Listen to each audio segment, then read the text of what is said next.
ညစာစားပွဲကြီးစားတင်ကြောင်းကျင်းညာအပိုင်ရှင်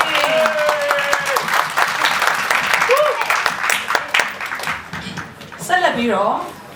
စီစဉ်နှစ်ရခန်းသားစီစဉ်များကိုဖတ်ကြားပေးသွားပါမယ်ရှင်ခန်းသားစီစဉ်3ရဧည့်သည်ဆိုတော်များမှာဂုံပြုတေးဂီတသချင်းများဖြင့်ဖျော်ဖြေခြင်းအစီအစဉ်4ရ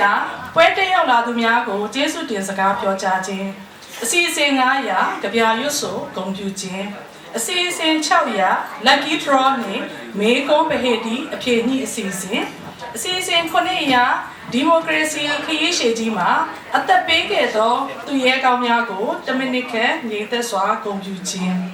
အစီအစဉ်8ရယနေ့ထိတိုင်ဒီမိုကရေစီစနစ်ထွန်းကားတိုးတက်ခိုင်မြဲအောင်ဆက်လက်ကြိုးပမ်းအားထုတ်နေကြတဲ့သက်ရှိသူရဲကောင်းများအား10မိနစ်ခန့်နေသက်စွာဂုဏ်ပြုခြင်းအစီအစဉ်9ရနိုင်ငံတော်သချင်းများကိုတန်ပြန်ပြီးဆိုခြင်းအစီအစဉ်10ရကြွေးကြော်သံများကိုတညီတညာတဲ့ကြွေးကြော်ခြင်းအစီအစဉ်17ရအခမ်းအနားပြီးဆုံးကြောင်းကြီးညာခြင်းအစီအစဉ်12ရတေးဂီတအစီအစဉ်များကိုကာရာအိုကေဆက်ဖြင့်ပြီးဆိုခြင်းတို့ဖြစ်ပါရဲ့ရှင်အခုဆက်လက်ပြီးတော့အစီအစဉ်3ရဧည့်သည်ဆိုတော်များ၏ဂုဏ်ပြုတဲ့ခြင်းများပြီးဆုံးမှုများကိုရှုစားရပါမယ်ရှင်အားလုံးပဲမင်္ဂလာပါ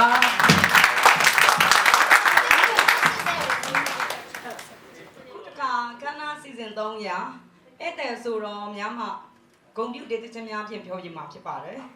ပထမအဆုံးအနေနဲ့ရွှေမင်းသမီးလေးနန်းခင်မွေးရနေပြီးပြောပြမှာဖြစ်ပါတယ်ရှင်အားလုံးမင်္ဂလာပါရှင်မင်္ဂလာရှိတဲ့ကျမတို့ပြည်ထောင်စုသမ္မတမြန်မာနိုင်ငံတော်ထူးခြားတဲ့မင်္ဂလာရှိတဲ့နှစ်သစ်ဖြစ်ပါတယ်ဒါကြောင့်ကြိုဆိုသောအဖြစ်စင်ကာပူနိုင်ငံရောက်ရွှေမြန်မာများနဲ့တူကျမမင်းသမီးနန်းခင်မွေးရပါသမ္မတကြီးနဲ့အမေကိုဒီနေရာကနေတေးသချင်းများနဲ့ကာရဝပြုကြိုဆိုလိုက်ပါရစေဥစွာပထမအာရှသူရဲကောင်းပါလေရှင်ဒါစင်မ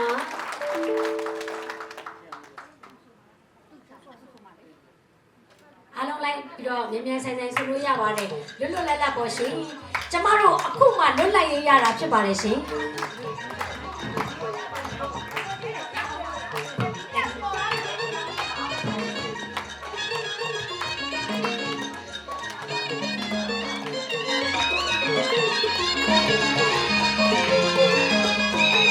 အောင်ပြီဟဲ့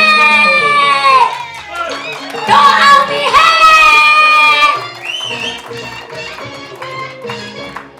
ဗမာလလိုက်အတွက်တမတော်ဖွေဖို့ဂျပန်ပြည်မှာဖွေတကယ်လည်းတနဲ့လဲလို့ဆင်းရဲဒုက္ခခန္ဓာကျင်စီတဲ့သူရဲ့ကောင်းနဲ့ဘောဆန်းနဲ့အာဇာနည်တွေဗမာလလိုက်အတွက်တမတော်ဖွေဖို့ဂျပန်ပြည်မှာဖွေတကယ်လည်းတနဲ့လဲလို့ဆင်းရဲဒုက္ခခန္ဓာကျင်စီတဲ့သူရဲ့ကောင်းနဲ့ဘောဆန်းနဲ့အာဇာနည်တွေငါတို့ဗမာပြည်ဝဲမိဘတိုင်း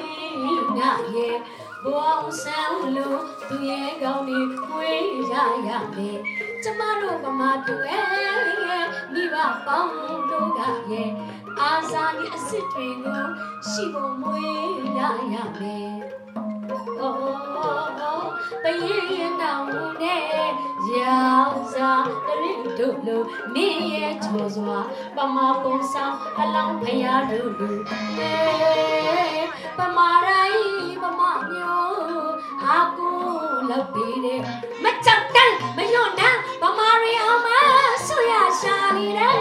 ရာဝေးဟေးတော့ပတ်ပြီးလဲရှိရမယ်မောကိုနဲ့တော့ကဲမြင့်မြတ်တဲ့ဘောအောင်ဆိုင်ရဲ့ရာဇဝေးဟေးတော့ပတ်ပြီးလဲရှိရမယ်မောကိုနဲ့တော့ကဲမြင့်မြတ်တဲ့ဘောအောင်ဆိုင်ရဲ့ဟေးတိုင်းကြီးကျွန်းဆောင်ခဲ့တဲ့ညစာတွေလွတ်လပ်ဖို့တို့များကိုကျွန်ရင်းပါကဲတို့ဗမာရင်းဆိုမှုညောကြရှာလို့ပေါ်လာ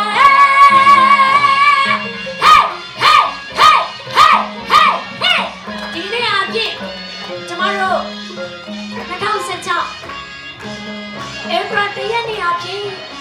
ကျမတို့မျှော်လင့်နေတဲ့ကျမတို့လေးစားမြတ်လို့တန်ဖိုးထားရတဲ့ကျမတို့မြန်မာနိုင်ငံရဲ့ပြည်ထောင်စုသမ္မတမြန်မာနိုင်ငံတော်အဖြစ်ကျင်းနဲ့စွာပျော်ရွှင်အောင်မြင်စွာလက်ခံရတဲ့နေ့အဖြစ်အမှုပညာသမားတရားတွေနဲ့ဂုဏ်ပြုပါတယ်မြန်မာနိုင်ငံထူထောင်ရတဲ့မျိုးရိုးမတရားကြောင်ဆောင်လေး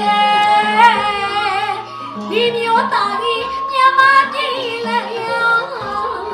မြန်မာနိုင်ငံလုံးချစ်ပါစေတဲ့အမေဆရာတန်တဲ့မဲမို့မလျှော့တဲ့ငါတို့လူမျိုးတကူရှိဖို့လူရဲကောင်းနေစုံပြီးလေတကယ်ပဲသူတို့ငါဘာနုလာနေအစွမ်းတတ်ဒီရာဇဝင်ပြောင်းတယ်အဲ့ဒါတားကောင်းရလို့ခေါ်ရလောက်ပြီးတယ်ဥရန်တွင်စီဝဲပမသူရဲ့ကောင်ပေါင်းရဲ့ရာဇဝင်ဘုံမကြီးရဲ့ရှိရမယ်ဘောဘောနဲ့ထိုးတော့တယ်မြစ်ရဲ့တဲ့ဘောအစဲရဲ့ရာဇဝင်ဟေးဘုံမကြီးရဲ့ရှိရမယ်ဘောဘောနဲ့ထိုးတော့တယ်မြစ်ရဲ့တဲ့ဘောအစဲရဲ့တိုင်းပြည်ချိုးဆုပ်ခဲ့တဲ့ညာသာနေတွေလက်လက်ဖို့တော့များကိုကျိုးတွေမှာကဲတို့ဘာမှမဆိုဘူးပြောချရှာလို့ပေါ်လာ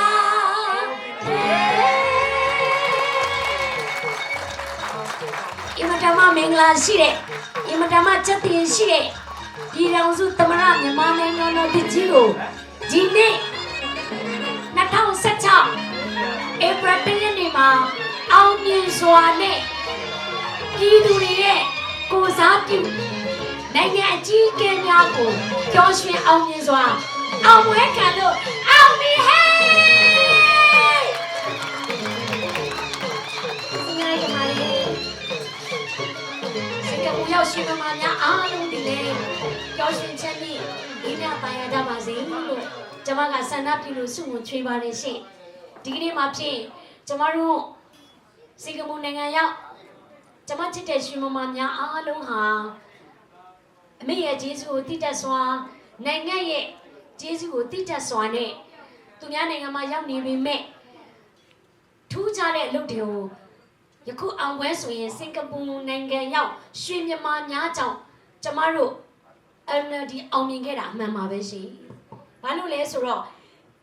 ဒီနိုင်ငံမှာရောက်နေတဲ့ရွှေမြန်မာများဟာကျမတို့မြန်မာပြည်ကနေကြည့်ပြီးအားကျိုးမှန်တဲ့လမ်းပြင်မှာလမ်းပြင်မှာစဖြစ်သလိုနေပြီးကျမတို့အောင်မြင်မှုတွေကိုစူးစမ်းခဲ့တယ်ဒီရဲ့အသီးအပွင့်များကိုကျမတို့ဒီနေ့စားသုံးနေရပြီဖြစ်ပါတယ်ဒါကြောင့်ကျမဒီလေ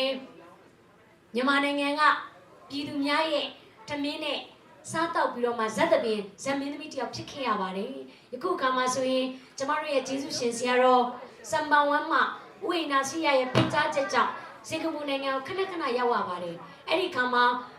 ဒီမှာရှိတဲ့သူတွေကိုဆွေမျိုးသားချင်းရင်းပမာရှင်ထဲမှာခန်းစားရလို့ဒီနေ့ကျင်းပပြုလုပ်တဲ့ပွဲဟာဆိုရင်လေကျမညီမလေးရေးတညာချစ်ခင်ရတဲ့မင်းကျော်စိုးညွန့်နဲ့သူ့ရဲ့တငယ်ချင်းမိတ်ဆွေပေါင်းတင်များကကြီးမှုကျင်းပတဲ့ဒီပွဲမှာ